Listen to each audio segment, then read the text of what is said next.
नमस्कार, देश जी न्यूज देख रहे हैं आप और आपके साथ मैं हूं देवाशीष कुमार। प्रवासियों को लेकर के बिहार में इस वक्त सबसे बड़ा सवाल उठ रहा है। प्रवासी मजदूरों का साफ कहना है कि सरकार ने उनके ऊपर लिए गए फैसले किए थे उन तक जो मदद है वो नहीं पहुंच रही है। और साफ तौर पर इस मुद्दे पर लगातार सोशल मीडिया के जरिए, प्रिंट मीडिया के जरिए और तमाम चैनलों के जरिए विपक्ष जो है वो इस वक्त बिहार के सरकार पर सवाल खड़े कर रहे हैं।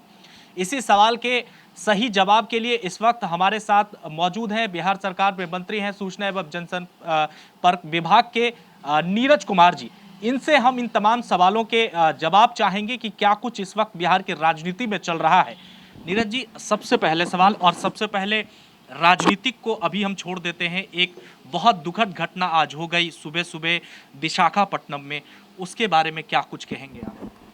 कि विशाखापट्टनम में जो गैस रिसाव से दुखद घटना हुई, वो विज्ञान के क्षेत्र में विकास और विकास में मानव जीवन की रक्षा का जो मूल मंत्र है, कहीं न कहीं उसका वायलेशन हुआ, जिसके चलते मानवता संकट में पड़ गया।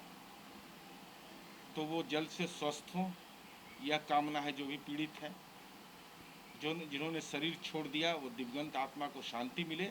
साथ ही साथ एक नई जिम्मेवारी यह तय हुई कि भाई भोपाल गैस त्रासदी के बाद भी इस ढंग की घटनाएं होना, तो सुरक्षा संबंधी जो मानक है, स्टैंडर्ड है, उसका अनुपालन कितना किया गया नहीं किया गया मैं नहीं जानता, लेकिन भोपाल गैस त्रासदी ने एक जरूर लैंडमार्क इंसिडेंट है, जिसमें के बाद ये नैतिक जिम्मेवारी, प्रशासकीय जिम्मेवारी बन जाती है कि ऐसे संयंत्रों में 100% मानवता को कोई नुकसान नहीं हो, इसके लिए कार्य प्रणाली पर विकसित किया जाए। और जो भी दोषी हैं, चाहे वो कितना बड़ा सामर्थ्यवान व्यक्ति क्यों नहीं हो, जिसने मानवता के साथ खिलवाड़ किया हो, एक विधि सम्मत कठोरतम कार्रवाई शीघ्र सुनिश्चित करके उसको न्यायिक प्रक्रिया के अंजाम तक पहुंचाया जाए। नीरज जी, अब मेरा अगला सवाल बिहार के राजनीतिक से जुड़ा है, उस पर हम कर लेते हैं।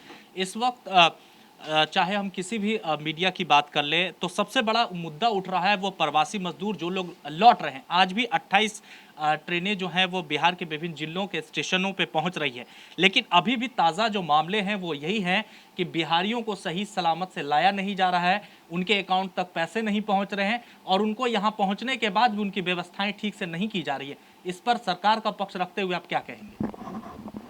पहले तो मैं चुनौती दे रहा हूँ कि कोई यह बताए 19 लाख लोग हैं, सबका आंकड़ा उपलब्ध है जन्म टिप्पण के साथ, किस पंचायत में उनका गांव है, उनका क्या अकाउंट नंबर है, उनका अकाउंट में पैसा ट्रांसफ़र हुआ है।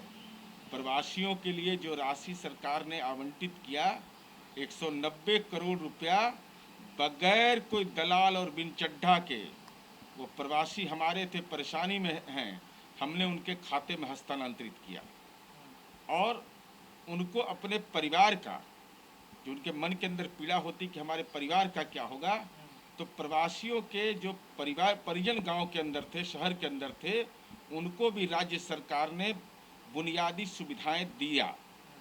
6,000 करोड़ रुपया हम लोगों ने अब तक राशि सीधा खाता में हस्तांतरित किया, बैंक अकाउंट में। उसका तो सब आज के डेट में तो पारदर्शी है, कोई सूचना के अधिकार के तहत ले ले, और नहीं अगर होता है तो हमसे ले ले। कि जिन लोगों ने, चूँकि इसमें सीधे तौर पर जो ऐप डाउनलोड करना था, उस ऐप में साफ था कि आपका बिहार में खाता होना चाहिए, आपका फ़ोटो, चूँकि आपको फ़ोटो खींचना है, मिलान करना था, और साथ ही साथ उनको अपना आधार कार्ड देना था। ये तीनों मानक के आधार पर पैसे दिए गए, इसलिए ये तो बेईमानी की बात है।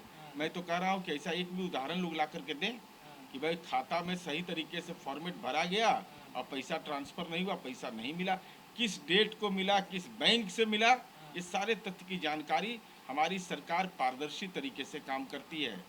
और प्रवासी नेता प्रवासी की चिंता कर रहे हैं, माने बिहार में राजनीतिक आपदा हो गया उनके लिए। मेरा सवाल भी यही था। आपके भी सहयोगी दल है, एमएलसी हैं और बहुत सारे ऐसे विपक्ष लोग हैं, चूंकि विपक्ष का काम ही है सवाल करना। वो लोग कह रहे हैं कि प्रवासी ठीक है, आ तो रहे हैं, लेकिन अब उनके लिए क्या, जो लोग वापस नहीं जाना चाहते हैं उनके लिए सरकार क्या करेगी?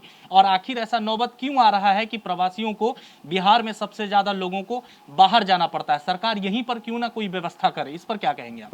सरकार ने जो भी निर्माण के क्षेत्र में हमने काम किया, विकास दर के मामले में माननीय नीतीश कुमार जी के कार्यकाल में इतनी बड़ी लकीर हमने खींची, वह देश के अंदर नज़ीर है ना, एक बैकवर्ड राज्य होने के बावजूद।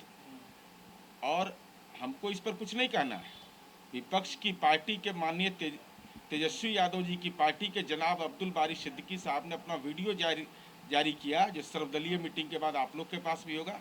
उन्होंने क्या कहा कि ब्रिटिश काल से चाहे वो फिजी हो या मॉरिशस हो, बिहार के लोग काम करते रहे और बिहारी बोझ नहीं है, बोझ उठाने वाले लोग हैं। तो ये तात्कालिक परिस्थिति पैदा हुई कि प्रवासियों की चिंता स्वाभाविक चिंता है, लेकिन एक प्रवासी नेता जो अपना लोकेशन नहीं बता रहे हैं। अब माननीय जीतन राम मांझी जी पूर्व मुख्यमंत्री हैं, वो गया से वीडियो कॉन्फ्रेंसिंग में शामिल होते हैं, सदानंद बाबू शामिल होते हैं, जनाब अब्दुल बारी सिद्दीकी साहब जिला मुख्यालय से शामिल होते हैं। लेकिन ये सब का लोकेशन पता चल गया, लेकिन विपक्ष के नेता का लोकेशन पता नहीं चलता है। भाई कहाँ है आपका लोकेशन? इस बिहार की मिट्टी ने आपको जिम्मेवारी दी है, तो प्रवासी नेता प्रवासी की चिंता कर रहा है। सच यह है कि प्रवासियों के रोजगार सृजन के लिए, चूँकि हमको उनके स्वास्थ्य की भी चिंता है, वो संक्रमित न हो, इसके लिए हमने क्वारंटाइन सेंटर बनाया।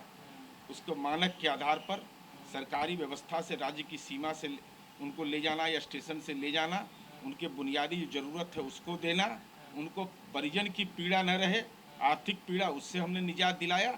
साथ ही साथ एक ऐप हमने विकसित किया है कि जो हमारे स्किल्ड लेबर हैं, विभिन्न क्षेत्रों में देश के अंदर काम करते हैं, उस ऐप पर उनका पूरा डिटेल डाउनलोड किया जाएगा और उसके आधार पर उनको रोजगार दिया जाएगा।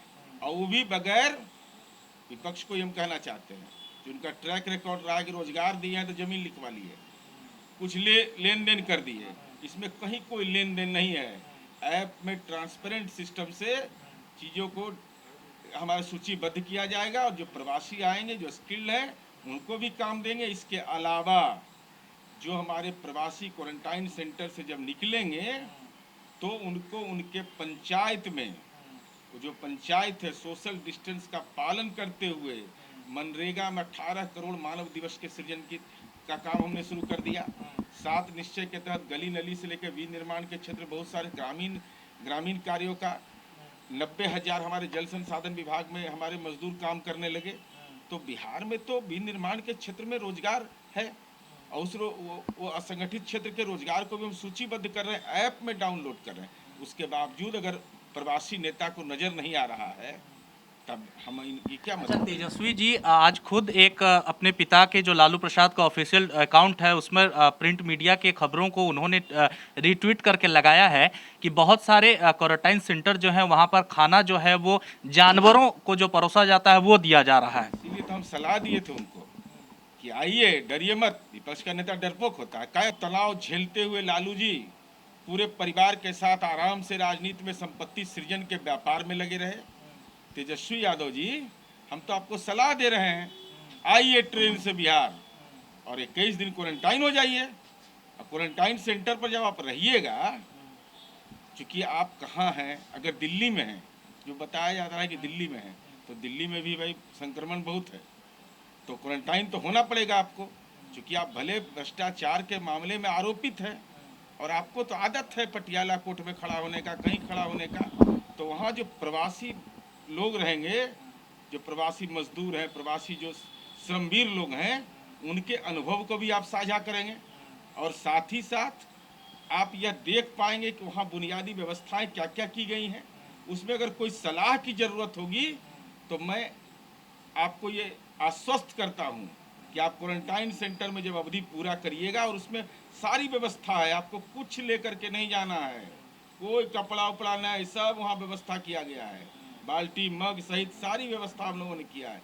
जब सलाह दीजिएगा तो आपकी सलाह को भी, उसको उन्नत करने के लिए हम जरूर मानेंगे, लेकिन शर्त इतना ही है कि अब बहुत देर हुआ, अब भय प्रकट कृपाला प्रकट होइए जल्दी।